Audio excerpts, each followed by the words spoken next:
Bienvenidos y gracias por escuchar Verdad en la Red. Ya estamos próximos a comenzar un nuevo año, aunque nuestro año eclesiástico, nuestro año litúrgico comenzó el primer domingo de Adviento. En ese domingo la lectura fue la siguiente. En la Biblia, en San Mateo 24, leemos lo siguiente. Salió Jesús del templo y cuando se iba, se le acercaron sus discípulos para mostrarle las construcciones del templo. Pero él les respondió, ¿veis todo esto? Yo os aseguro, no quedará aquí piedra sobre piedra que no sea derruida. Estando luego sentado en el monte de los Olivos, se acercaron a él en privado sus discípulos y le dijeron, dinos cuándo será eso y cuál será la señal de tu venida y del fin del mundo. Jesús les respondió, mirad que no os engañe nadie, porque vendrán muchos usurpando mi nombre y diciendo, yo soy el Cristo, y engañarán a muchos. Oiréis también hablar de guerras y rumores de guerras. Cuidado, no os alarméis, porque eso es necesario que suceda, pero no es todavía el fin. Pues se levantarán nación contra nación, reino contra reino, y habrá en diversos lugares hambre y terremotos. Todo esto será el comienzo de los dolores de alumbramiento. Entonces os entregarán a la tortura y os matarán, y seréis odiados de todas las naciones por causa de mi nombre. Muchos se escandalizarán entonces y se traicionarán y odiarán mutuamente. Surgirán muchos falsos profetas que engañarán a muchos. Y al crecer cada vez más la iniquidad, la caridad de la mayoría se enfriará. Y cierro cita aquí, pero más adelante dice, así también vosotros, cuando veáis todo esto, sabed que Él está cerca, a las puertas. Yo os aseguro que no pasará esta generación hasta que todo esto suceda. Cierro cita. Estamos comenzando un nuevo año y los acontecimientos que se vislumbran son oscuros y extraños. Sabremos que la segunda venida de Cristo está cerca. Cuando veamos que los errores de su tiempo se repiten, esos errores precederán y marcarán el comienzo del castigo que ocurrió la primera vez. ¿Y qué provocó el castigo esa primera vez? La parte institucional de la religión cayó en la apostasía, engañó a los fieles y luego persiguió a Cristo. Entonces, ¿Apocalipsis ahora? Bueno, los paralelismos son realmente muy claros. En cualquiera de los tres evangelios escritos por San Mateo, San Marcos o San Lucas, contienen bastantes mensajes apocalípticos y San Juan tiene un libro entero dedicado al Apocalipsis. Pero en este texto en particular que acabamos de leer, nuestro Señor habla de los signos de los últimos tiempos, de que tenemos que estar atentos a los signos que precederán en esos tiempos, predominantemente la venida del Hijo de Dios en su gloria. Y nos dice que todo esto pasará antes de que pase esa generación. Pero eso ya fue hace alrededor de 2000 años. Y han habido generaciones y generaciones de gente después de la generación mencionada por nuestro Señor. Entonces, ¿cómo poder reconciliar esto que dijo Cristo con el spam de vida de aquella generación cuando aún estamos nosotros hoy día esperando aún por ese evento? Bueno, eso lo conocía la iglesia primitiva y francamente la actual hasta hace poco tiempo. Esto es inicialmente cumplido para aproximadamente 1 millón de almas detrás de los muros de Jerusalén en el año 70 después de Cristo. Esta advertencia que hizo Cristo está registrada alrededor de sus 30 o 33 años y la destrucción 70 años después. Así que esto sucedió durante la vida de muchos de aquella generación. Es como si el Señor hubiese predicho un castigo. Pero un castigo, ¿por qué? Por la apostasía, por el rechazo obstinado de la pasión y crucifixión del Mesías, del Salvador del mundo. Sabemos bastante de lo que le precedió y ocurrió, de lo predicho por nuestro Señor, la completa y total destrucción del templo judío. Y aún los turistas van a ver la muralla de los lamentos, la cual ni siquiera, en verdad, es el muro de Jerusalén. Eso es una muralla de un fuerte romano.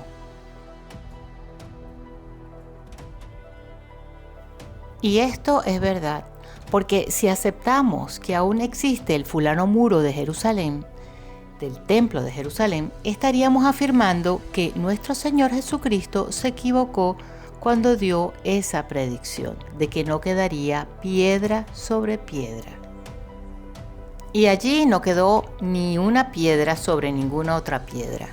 Las paredes las desbarataron y aproximadamente 1 millón de personas, entre hombres, mujeres, niños, sacerdotes, fariseos, etc., perecieron con una muerte terrible. Eso fue el fin del mundo para esa gente. Pero no hubo creyentes allí, cristianos, porque estos estuvieron atentos a los signos de los tiempos. Estos se alejaron físicamente de la ciudad en la medida que Roma marchaba contra Jerusalén. Hay muchos signos de los que podríamos comentar, pero por ahora diremos, ¿por qué Jerusalén fue saqueada? El templo destruido y ese montón de almas exterminadas. ¿Por qué el Hijo de Dios vino sobre Jerusalén con todo su poder, gloria para poner fin a ese mundo? ¿Por qué? ¿Sería porque Dios favoreció a los romanos? No, fue un castigo. ¿Y qué trajo ese castigo? ¿Cuál fue la causa? Fue en realidad que la alta jerarquía de ese tiempo, con muy pocas excepciones, cayeron en apostasía y obstinadamente rechazaron al mismo Mesías. Ingeniaron su crucifixión y guiaron a la mayoría de su gente en la apostasía con ellos, de manera que solo unos pocos permanecieron intactos. Consideren lo que pasó. El aspecto institucional de la religión para entonces creó una falsificación de la verdadera religión. Llamémoslo falsa religión, un falso templo. La sinagoga fue una imitación de la verdadera religión, una mentira, una religión que no tenía a Cristo, con excepción del remanente. El aspecto institucional, el más alto de sus jefes sacerdotes y los ancianos y los del Sanedrín y otros importantes ciudadanos, llevaron a la mayoría de los fieles con ellos a una apostasía de manera obstinada. Y al final de esa generación, el Hijo del Hombre vino con su poder y su gloria y puso a esa vieja forma de religión a muerte. Así que además de mirar a los signos de los tiempos que nuestro Señor menciona, debemos examinarnos y mirar si nosotros pertenecemos a esa generación que vivirá o morirá en la segunda venida de Cristo. Y nos debemos preguntar, ¿estamos repitiendo esto que sucedió en los tiempos de Cristo? Porque eso precederá y acompañará el castigo que ocurrió la primera vez. De nuevo, ¿qué trajo ese primer castigo? Pues la institucionalizada religión de la época, que estaba esperando al Mesías, lo negó, cayó en apostasía y desvió a la mayoría de los fieles para que los siguieran y luego persiguieran a Cristo, al cuerpo místico de Cristo. Quiero decir, al pequeño remanente. Aclaro, ¿dónde fue Cristo perseguido? En la iglesia mística, en la verdadera iglesia, que siempre será santa y mantiene intacta la fe católica. Y es esa la que debemos buscar, reconocer, y no la falsa, la adulterada, llena de innovaciones. La apostasía de la jerarquía ha creado una falsa religión y una masiva apostasía y una persecución férrea al cuerpo místico de Cristo y una gran colaboración con el mundo secular, haciendo amigos con aquellos que nos denuncian, invocando demonios. Y así como en el tiempo de Cristo, cuando la jerarquía conspiraba con Roma, el demoníaco imperio del momento, para crucificar al Salvador y perseguir a los fieles, esto se repetirá no con el imperio romano, sino con el imperio globalista.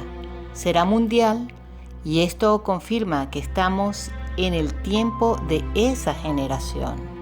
Por eso es que es tan importante consagrarse al Sagrado Corazón de Jesús y al Inmaculado Corazón de María, cumplir con los primeros viernes y sábados, como lo pidió nuestro Señor. Y queremos agregar un dato muy curioso. El día de la reconsagración de la Catedral de Notre Dame en París, en Francia, ese mismo día, en los Alpes franceses, la imagen de la Virgen de la Salette aparentemente derramó lágrimas.